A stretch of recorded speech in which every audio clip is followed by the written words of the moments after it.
हरे कृष्ण दोस्तों, आपका एक बार फिर स्वागत है मेरे चैनल कार्तिक आर्ट्स में। तो दोस्तों, मैं आज बाल गंगाधर तिलक या लोकमान्य तिलक के बारे में कुछ बातें बताने वाला हूँ।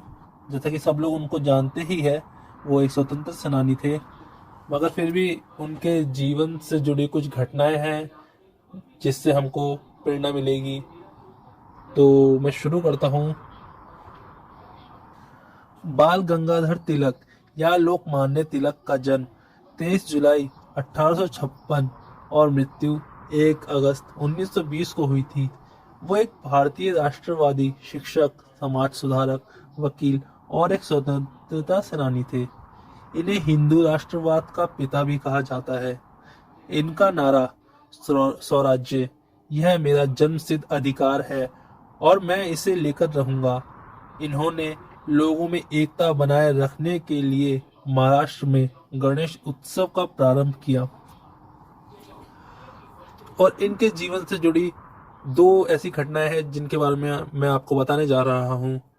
पहली है कि एक समय की बात है, तिलक की माँ ने बड़े प्यार से कहा, बेटा ये 2 टुकड़े मिठाई के हैं, इनमें से बड़ा टुकड़ा तू स्वयं खा लेना और छोटा टुकड़ा अपने दोस्त को दे देना।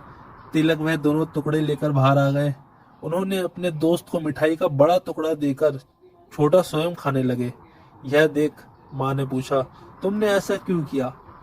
तब तिलक बोले, माँ, दूसरों को अधिक देने और अपने लिए कम से कम लेने में मुझे अधिक आनंद आता है। तो देखा दोस्तों, तिलक जी ने यहाँ कितनी बड़ी बात कही है जिससे हमें सीख लेनी चाहिए। सच तो यही है, अगर मनुष्य अपने लिए कम चाहे और दूसरों को अधिक देने का प्रयत्न करेगा तो समस्त संघर्षों की समाप्ति हो जाएगी।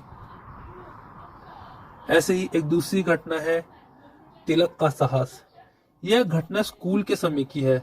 जब वे स्कूल में थे तो सारे बच्चे कक्षा में बैठकर मूंगफली खा रहे थे, तो उसके छिलके कक्षा में ही फेंक दिए, जिससे पूरी कक्षा में गंदगी फैल गई।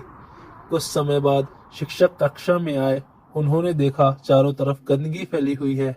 वह बहुत नाराज हुए। उन्होंने सभी बच्चों को चिल्लाया और अपनी छड़ी से सभी बच्चों को लाइन से हथेली पर 2-2 बार मारने लगे। अब जब तिलक की बारी आई तो तिलक ने छड़ी खाने के लिए अपना हाथ आगे नहीं किया। उनके शिक्षक ने कहा, अपना हाथ आगे बढ़ाओ। तब उन्होंने कहा, मैंने कक्षा को गंदा नहीं किया है, इसलिए मैं मार नहीं खाऊंगा। यह बात सुनते ही शिक्षक का गुस्सा और बढ़ गया। फिर शिक्षक ने उनकी शिकायत जाकर प्राचार्य से की। इसके बाद क्या होना था, तिलक के घर पर उनकी शिकायत की तो उनके पिता शिक्षक से बोले, हमारे पास इतने पैसे नहीं थे कि तिलक को मूंगफली के लिए पैसे दें। तो देखा दोस्तों, यह घटना थी उनके साहस की। यदि उस दिन वह शिक्षक के डर से मार खा लेते तो उनके अंदर का साहस बचपन में ही खत्म हो जाता। उसके बाद बाल गंगाधर तिलक अपने जीवन में कभी भी अन्याय के सामने नहीं झुके। तो दोस्तों, यह हमें उनसे 2 बातें सीखने को मिलती है कि एक तो जो दूसरों में बांट के खाता है, यह स्वयं के लिए इतना नहीं सोचता, समाज के लिए ज़्यादा जागरूक रहता है, मतलब वह समाज में कुछ करना चाहता है।